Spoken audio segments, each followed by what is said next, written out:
have a lot of impact of technology, and I think at the end of every year, I sort of go back and look at what's happened during the past year. And I remember I did this in December of 2016, and I could palpably feel the speed at which things were speeding up. And I feel like this is something we're all going to be facing. My mom used to say that the world is getting faster, and I think that we're living in a time where what is possible is speeding up at such an accelerating rate that it's going to challenge our sense of stability. One of the things that's changing as well is the cost of things. And so we talk a lot about the notion that technology is going to cause us to lose our jobs, lose our income. But there is a countervailing force that's going on right now at the same time, which is the demonetization of living. And I'd like to chat a little bit about that. And this is more to give you a sense and a feeling of something that perhaps you already know is happening, but to give you a way of looking at the world differently.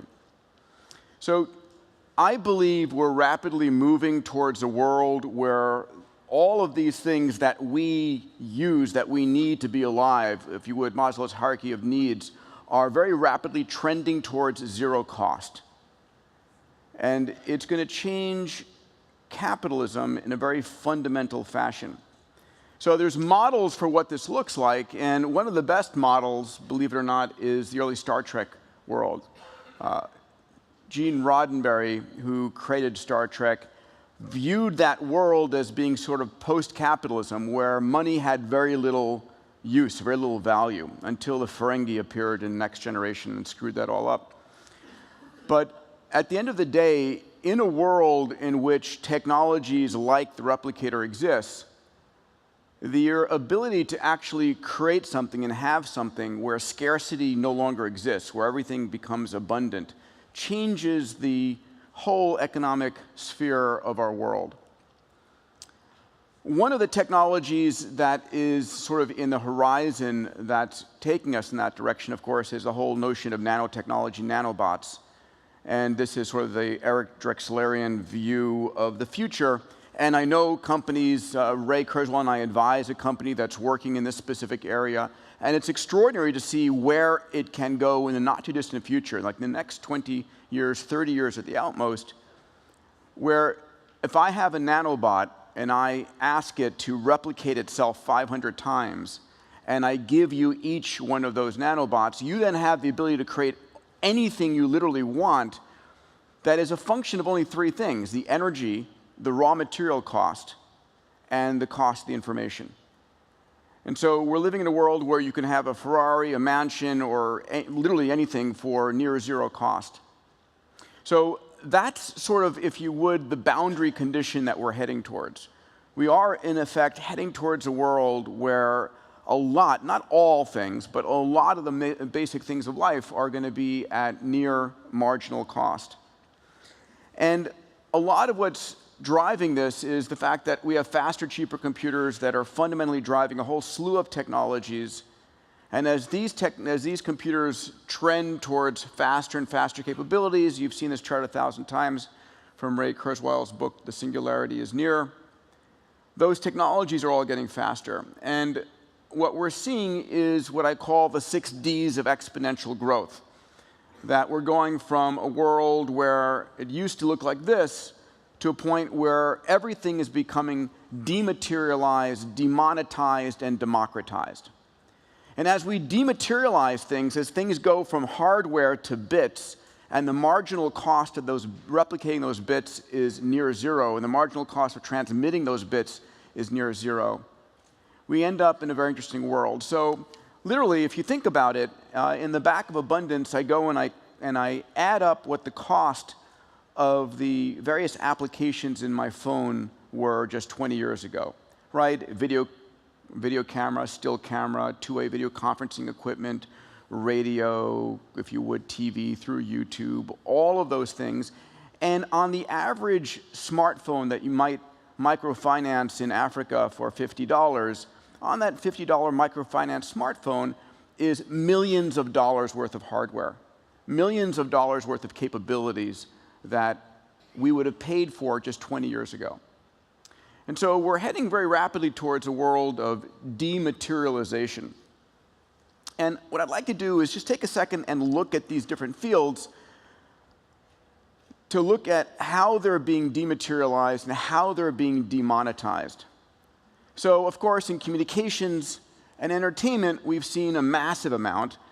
Here are the numbers on communications. In 2010, we had 1.8 billion people connected on the planet out of roughly 7 billion. Today, it's roughly 3 billion people connected out of roughly 7.5 billion. By 2020 to 2025, we're going to have the explosion of a number of global networks.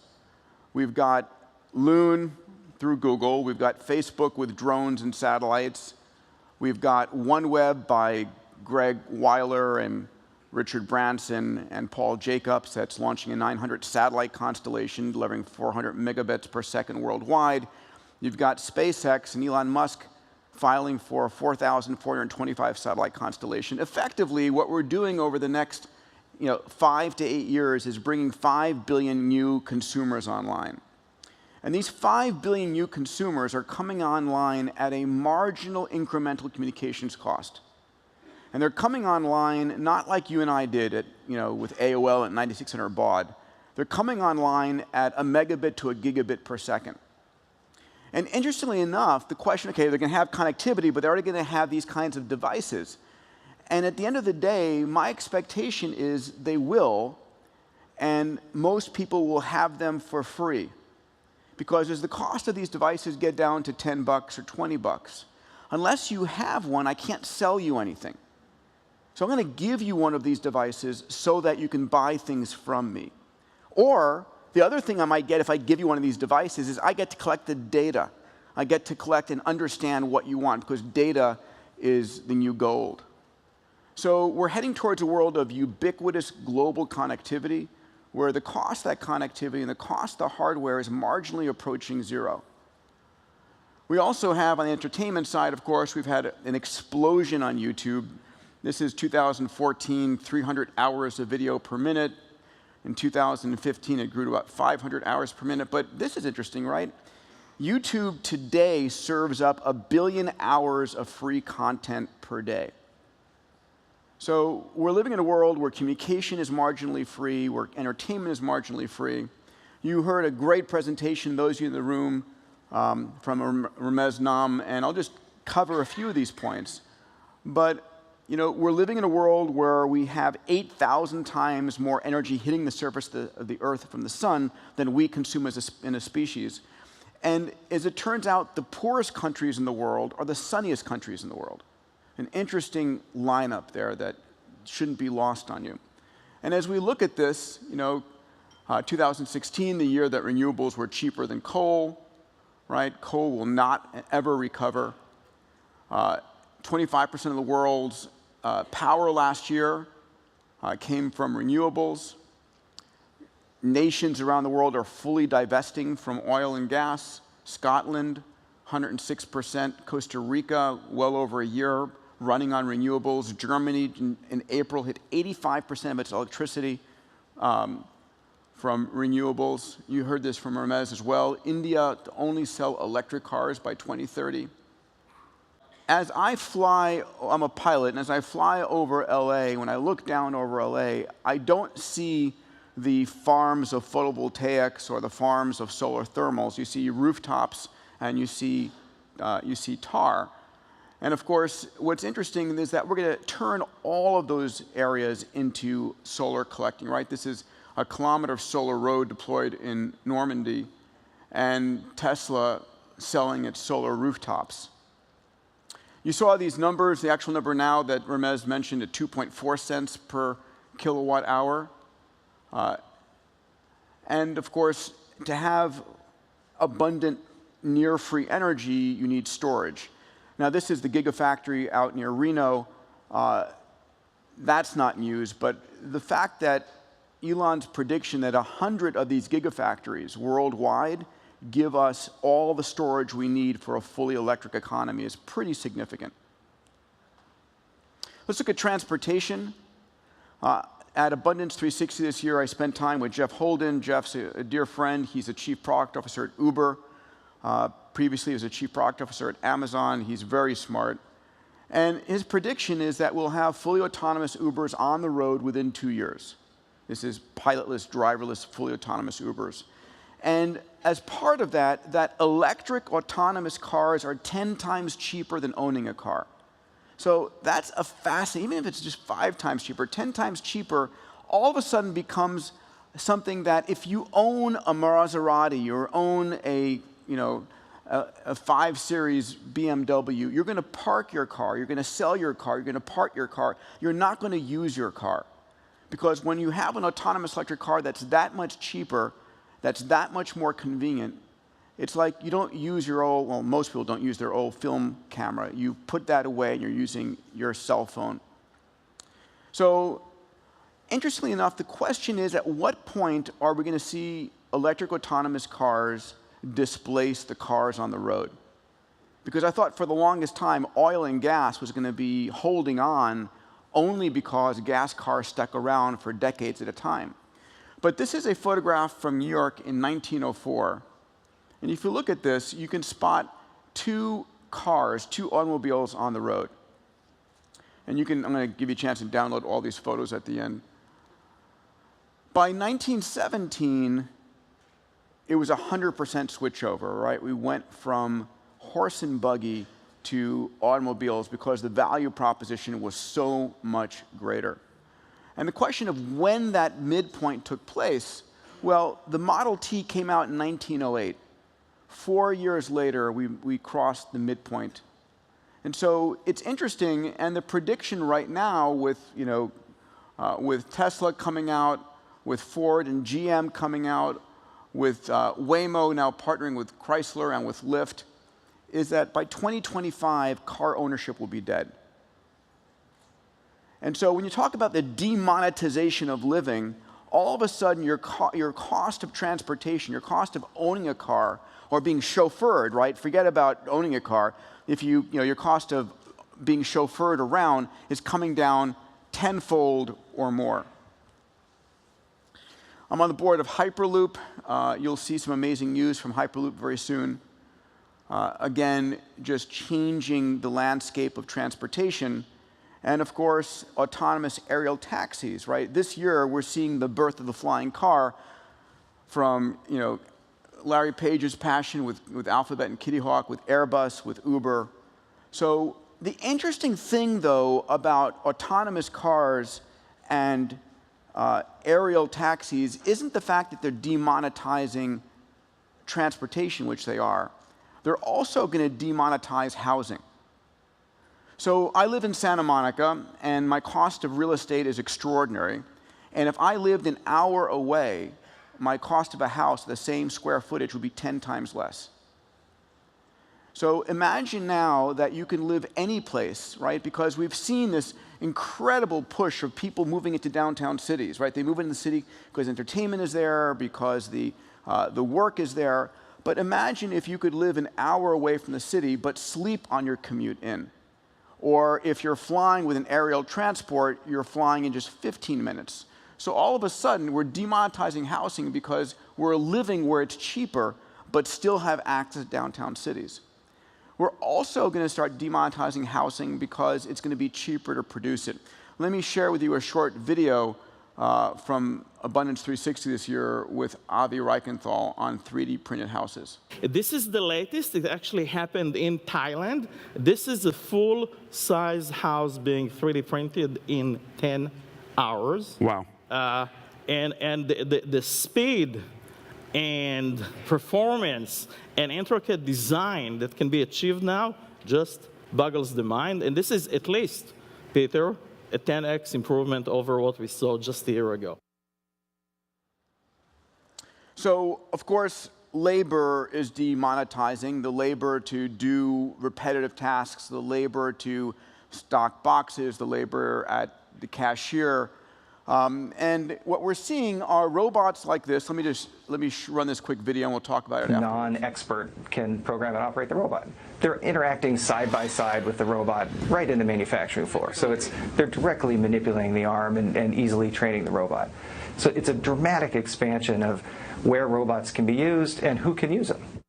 This is Baxter and Sawyer, and these robots come in at $4 an hour of cost, right? So the largest purchaser of these robots now is China, because China wants to maintain itself as a manufacturing base. But as labor rates go up, the only way to do that is to replace labor by having robots. Education.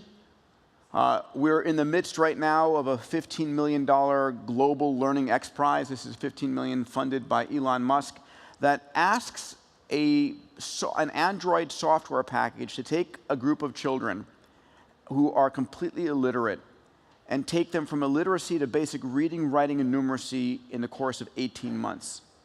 And my expectation is that in the very near future, and we're talking at most 10 to 15 years, the education of the poorest child in the world and the education of the son or daughter of a billionaire delivered by an AI will be equivalent.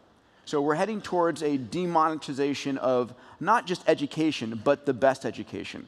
Delivering the education in the child's language, appropriate for their culture, appropriate for their background, appropriate for what they want to become when they grow up. So we're going to see a demonetization of education, where instead of education costing us a fortune, education is available effectively for free in the long run. On the healthcare side, we're going to see a massive demonetization of the cost of healthcare. So this is out of Stanford.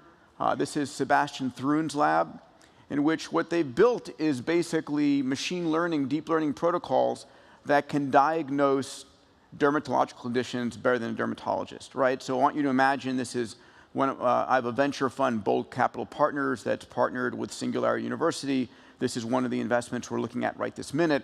But imagine in the near future that when you get into the shower in the morning to go and take your shower, you do a spin around like this, it captures you, and over the course of time, it's able to determine whether you have any kind of, basal cell carcinomas or melanomas, whatever it might be. Of course, AI is going to be your diagnostician. When I went to medical school years ago, I remember the moment in time where I thought I had the human body in my brain. There's no possible way in the world that any physician is going to be able to keep up with the amount of data being generated. Hundreds of gigabytes of data per person. It's not even feasible. And so we're going to see, this is, of course, Watson, and this is just about 6 months ago when Watson was able to diagnose a patient who had a rare form of leukemia that no physician could diagnose. And the way that Watson did this is it had ingested 20 million different clinical data sets, and it was able to understand her diagnosis in context to 20 million others. We just awarded at the X Prize just a few weeks ago the $10 million Qualcomm Tricorder X Prize.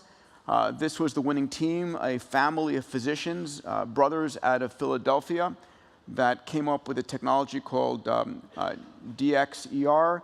And the goal here was a consumer usable system that could diagnose 15 different diseases. In the field of continuing health sciences, this is the cost of genome sequencing. You see Moore's law in white over there, and you see that rapidly falling 5 times the rate of Moore's law for genome sequencing. So in 2001, Craig Venter sequenced the human genome for $100 million. Today, the cost is $1,000. And a few months ago, Illumina, the primary company, announced its equipment that will be sequencing the human genome for $100 in 2 hours. So we're seeing from 2001 to 2017 a million-fold decrease. Again, demonetization in genome sequencing. And as we all head towards a world where every baby is sequenced when they're born, all of us are sequenced, and all that phenotypic data is combined with the genome, we're going to start to actually predict what you're likely to come down with. and stop you from coming down with it in the first place. The reason healthcare is so ridiculously expensive right now is when you walk into the hospital not feeling well and you get diagnosed, it's for something that's been going on for months or years, and perhaps it's too late to fix it. So imagine instead having medicine being predictive, preventative, personalized, based on your genome and based on massive data sets. So we're going to disrupt and demonetize healthcare by orders of magnitude. And of course, the final thing is surgery. And the idea that we're going to pay, high-priced human surgeons to go and cut us open is going to be an anathema, right? You're going to see a human coming at you, and you're going to say, oh, no, I do not want that human touching me, right? Any of you who ever need surgery, you have one question to ask. How many times have you done this surgery last week? That's the #1 correlation between the success of a surgeon. If you find a surgeon who's doing 10 surgeries per day, that's your woman, right? That's the person that you want. And so when you find a robot operating system that's doing thousands of surgeries per day, and that robot is seeing your innards in infrared, in minute detail, and is able to do a surgery perfectly because it's seen every variation, and the cost of that surgery is the cost of electricity, and the capex of that robot, the cost is going to demonetize to near zero again. So I just wanted to share, I view the world as rapidly demonetizing. I see almost every area. I haven't talked about food, I haven't talked about a few other areas, and we see demonetizing trends there as well. But if you look at it, one of the interesting analogies, and I'll close with this slide. So this is the slide of when Kodak lost the game, right? So this is film photography falling off a cliff, and we're going to see this with gas cars falling off a cliff as autonomous electric cars take off. But this is back in 2011, and what's interesting is I projected it forward, and the number last year was 1.2 trillion, right? So we're going to start to see these kinds of changes where we're demonetizing and changing the game around the world. If you'd like a copy of these slides, if you text to that phone number your email and the keyword Diamandis, the system will read your email, and it will read my name, last name, and send you these slides to your email. So I'd love to take a couple of questions for the last 6 minutes we have. I wonder if you could talk a little bit about the social dislocations that may be created by the introduction of all of these technologies. Yeah. So the big challenge in the room, of course, is that, and so when I think about AI, I am not worried about the Terminator. I'm not worried about the notion that this advanced intelligence is going to, try and destroy us. I think that's a ridiculous assumption. I understand. I am worried about the fact that we're going to have a disruption of jobs from AI and robotics. And it's not the fact that we're going to have a disruption of jobs, it's the speed at which we're going to have that change, right? In 1890, I'm sorry, in 1800, or 1810, the exact number is 83% of Americans were farmers, right? And today it's less than 2%. It's the speed at which we have that. So I'm thinking about that a lot. I don't have an answer for that. I'm concerned that people are going to lose their jobs, and while we're going to have, I think universal basic income is going to come in very strong. I think we're going to demonetize the cost of living, so that the cost of living, not living forever, not going to Mars, not doing the extraordinary things, living, being healthy, having a great education, having access to amazing entertainment, all the things that would be what a billionaire can do today, 30 years from now will be basic living. I think that we're going to demonetize those things, but people are going to have, there's going to be psychological impacts to losing my persona of, when I ask you, what do? You tell me your career, you tell me your job. So how do we connect people? And so I've been working with Tony Robbins, who's a dear friend, and talking about this. We have to change the story about who you are, what you stand for, what you do. But these are the challenges we have to face. These are the kinds of conversations we talk about internal at Singularity University a lot. Thank you for that. Another question, please, in the back there. Hi there. So you mentioned about demonetization, and it occurs to me that there are certain things, what won't demonetize? I mean, I see, you're co-living, sort of the people that you spend time with on a day-to-day basis. Do you agree with that? And what else do you see as not demonetizing? So that's a great question, right? And it might be a fun conversation over cocktails tonight, right? We're seeing a lot of material things demonetized. So there's a company, for example, in Silicon Valley that I've advised called D-Foundry that basically has a machine that in one end comes methane, water, and electricity. At the other end comes perfect diamonds, right? So we're demonetizing diamonds, right? You're talking about the eventual potential for $5 a carat. We're going to demonetize platinum, right? One of my companies, Planetary Resources, if we're able to go and lasso those asteroids and bring down the price of platinum like we brought down the price of, aluminum used to be worth more than gold and silver until we came up with the ability of electrolysis. So it's an interesting question. I don't know what we're going to either demonetize or change. So for example, the cost of a car is still the cost of a car. But when I can timeshare it, it becomes demonetized. Airbnb is demonetizing real estate to some degree, or my use of the real estate. So there's different stages and different levels of demonetization. But that's a great question, and one I don't have easy answers for. Please, and then, yeah. Hi. Hi, Peter. Thank you so much for your talk. Part of my question is, you're talking about demonetization and automation, and maybe what humans might do with all their time. But I'd love to hear from you. What do you believe to be the critical skill of the future? What is going to be a critical skill that we would need to bring into our future workforce? So, great question. And I'm asked this as a father. I have two 6-year-old boys, and everybody says, like, what do you want to teach them? What do you want to do? And so we're entering into a world where we are all going to have AI software shells. I call it a software shell. It's an AI that is with you all the time, that surrounds you, that sees what you see, that hears what you hear, that reads what you read, that is monitoring your body, that you give permission to all of these things. It's Jarvis for Iron Man. And we're going to have a version of Jarvis within 10 years. And so ultimately, it's not about memorizing facts anymore. It's not about memorizing things. And what I think one of the most important things that we're going to have is the ability to ask great questions. So what I focus with my children a lot, and I focus with entrepreneurs a lot, is asking great questions, right? It's a critically important skill. The other is going to be curiosity and creativity. I think a lot of what we're going to be doing is creating interesting virtual worlds that we're all going to be exploring in the future. But it's going to become, one of the other things I think about is as AI becomes a dominant force, what is truly human is going to start to become teased out, right? When you look at the difference. And will there be a difference? I don't know. Time for one last question.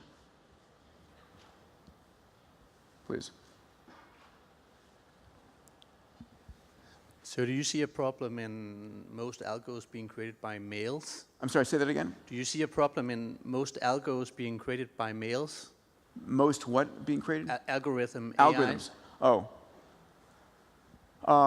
I don't know. That would be interesting. I have no idea.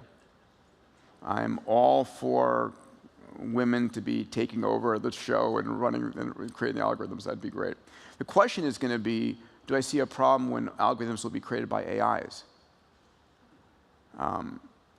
Right? Computers programming computers is sort of a thing these days. So anyway, I chose to talk about this because I think about this a lot. I think about the demonetization of living.